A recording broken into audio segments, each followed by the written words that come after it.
All right, guys, welcome to the Overtime Podcast. Vince Delicio here, joined by my old friend, Coach Lucas Ramirez, and joining us for a special interview tonight, an appearance joined by St. Mary's Gales College head men's basketball coach, Randy Bennett. Coach Bennett, welcome to the podcast. Thank you. Excited to be on. Look forward to doing this thing, and hopefully I can get myself in the picture here. You're doing great, Coach. Coach, I wanted to kick things off and more or less just talk to you about the longevity of your career at St. Mary's. When in an age when coaches kind of come and go, how have you been able to do it so long there? You know, it's just happened. I don't know. You're I wasn't like some master plan. Let me go to St. Mary's and I'm going to do my whole career here. It just sometimes things just work. And I know when I got the job, I tell people this all the time. It's not out of me humility or anything. It's just I was so lucky to get the job here. And it's so hard to get a job. And people back then, because I'd inherited a program that was down, real down. They said, "Why'd you take that job?" And I was like, because it's the only one I could get. And that was, at the time, that was the case. And then St. Mary, I just kind of lucked into it. Like, I got it, and then it was a good fit for me. That's the school, the way that school is and what it's about. I mean, that's kind of, that aligns with how I think it should be. And people have been good to me here, and it's worked out well. And we just kept getting better and better, and good player and good person, right? You know, every year, a lot of them. So it's just I've been blessed, and so if it ain't broke, don't fix it. And I've stayed, and it's been a good decision for me. Awesome. That's awesome. Coach, I'll ask you a question related to Arizona. Obviously, you have so many great ties to the state of Arizona. We won't talk basketball here. Where are your favorite places to go in the Valley when you're able to make it into town? I can't say the Salt River, right? we can count that. No, the Phoenix Mesa area, that's just home for me. I always thought I would come back. I mean, when I left, I was born and raised there, you know, played there, whole deal. I just always expected that I would be back, and it never worked out. And St. Mary's did. So it's I love going back there. My dad still lives there. I have a bunch of friends there, and you know, I think when it's all said and done, I'll probably retire there. So it's yeah, Arizona's home. It's home, and it always will be home. And it's a great place for me to grow up. And I know a lot of those coaches over there, and I've recruited a lot of kids from there. So anyhow, I don't know, home's home. Love it. Coach, speaking of your dad, and this picture look familiar here to you? I get it. You're so you played for your dad at Mesa Community College. What was that experience like, and how did that help you in developing into the young player that you turned into you know, upon leaving Mesa?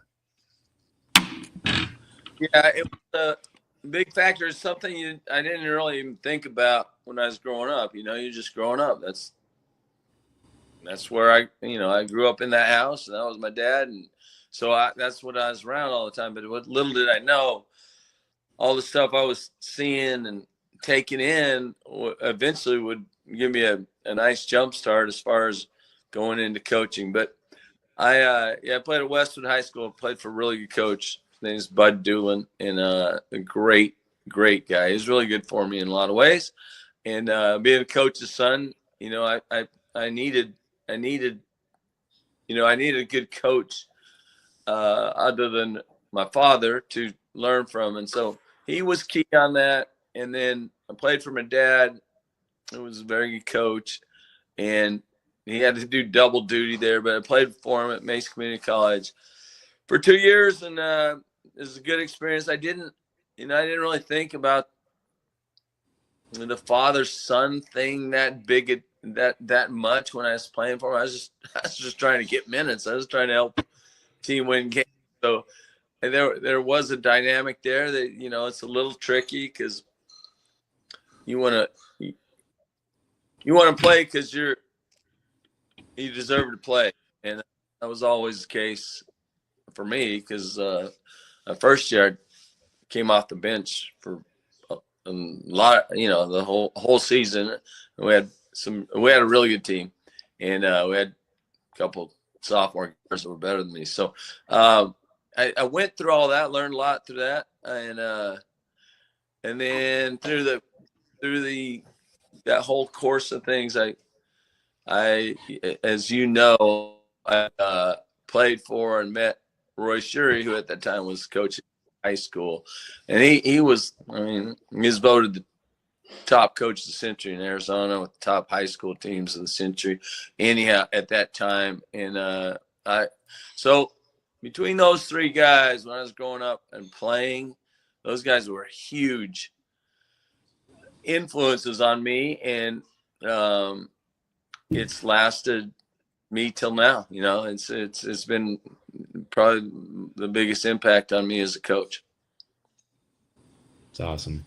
Coach, obviously in the recent years, there's all this talk with NIL and everything that's gone on, right? You guys have talked about it all the time the last few years in college sports. How have you guys at your institution kind of tried to remain relevant in that conversation while at the same time, sticking to your values and the culture that you've built over the last, 20 plus years? Yeah, that's a great question. It's one I think about every single day.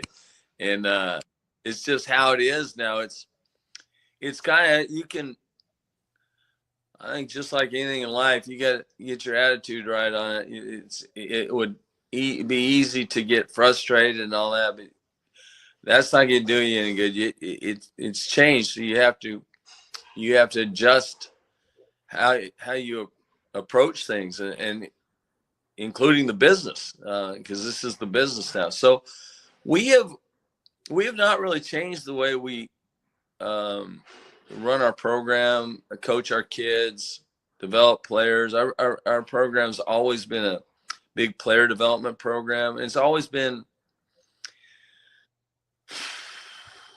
tight relationships with our player to player, coach to coach, and player to coach. And we build our teams based on that. I mean, we have a really tight program, and it goes back, and fortunately I've been here for 25 years. So you have guys coming back and you learn from it. So we haven't changed much there. You can't, I have a couple things on the landscape we're living in now as a coach and a program is you have to get players. You got to accumulate good players, and then you have to coach the heck out of them. You have to get guys. Part of getting good players for us is getting guys who really want to let you coach them hard and want to get good, and we're not dealing with all the negatives that can be there. And then the third thing is it's year to year.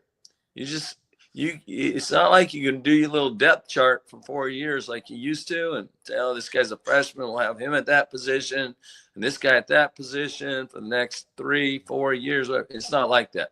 You have to do it year to year, and you get your kids to buy into, hey, I'm in this thing 10 toes down for this year, no matter what. And I'm going to help this team be as good as they can be. And I think what you really had to double down on as a coach now is your leadership with your team and with your players and with your coaching staff. And so that's kind of where we're living. We're living in that little niche there. And it's worked thus far for us. We're not bulletproof. I mean, we've lost kids. Shoot, we've lost a couple of good kids. But for the most part, we've been able to retain our players and then we go and get high school freshmen and develop them, and they may not play. And you have to tell them that when you recruit them. I think all that stuff, like I said, the leadership piece is huge. You have to explain to those kids, hey, we think you're going to be good, but we're going to program that it's going to be hard for you to play as a freshman. You'll play, but it's going to take a while. Sometimes we'll get a freshman that'll start for us. Not very often though. And but eventually they'll get in there, and then this is their program. This is their home, and they fight for you. And hopefully you have enough money, NIL, to retain guys. I think that's our best bet. It's worked thus far, but it's something you have to adapt to every year. You don't know for sure. I don't know for sure what it's going to look like next year. And this thing, this thing came out of nowhere. If you would have told me 6 years ago this is what it's going to look like in 6 years, I would have said you're crazy. But it happened, and so we got to adapt. And the people at St. Mary's really helped. They've listened to what we feel like we need to have happen to work here, and we're not going to be the top of the salary scale here, but you're gonna to keep a good player, to retain a good player, you're gonna have to have some money, and that's kind of how we've done it, and try and work within that budget to keep our best players. Coach, if I'm watching St. Mary's basketball, what is one word that I would use to describe your team? Together. That was a tough question. I only have one word. Yeah, that's one word. And one thing, and obviously you're happy with the community, with the school. You've been there for going on 25 years now. If there was one thing that you could change to bring it next level, even more than where you are right now, what could it be? Like something that's been on your wish list?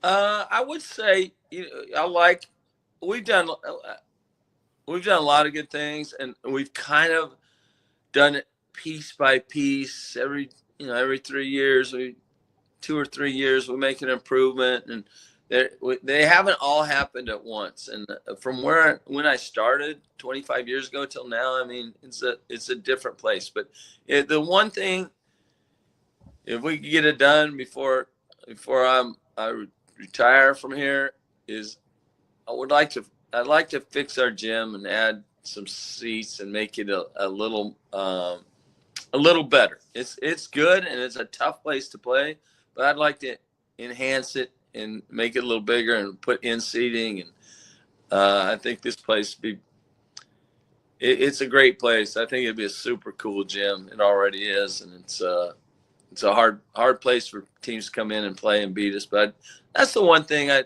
think that I'd like to see done before I leave. Awesome. Coach, I really appreciate myself, Lucas. We appreciate you jumping on tonight. Thanks so much for joining us here on the Overtime Podcast, and we wish you luck the rest of the season. Ben, reaching out to me. If I can ever help again, let me know. And I'll get in Phoenix. Let's hook up. Let's do it. Great. Thanks, Coach. Have a great one. Thanks so much, Coach. Appreciate it. All right. Take care.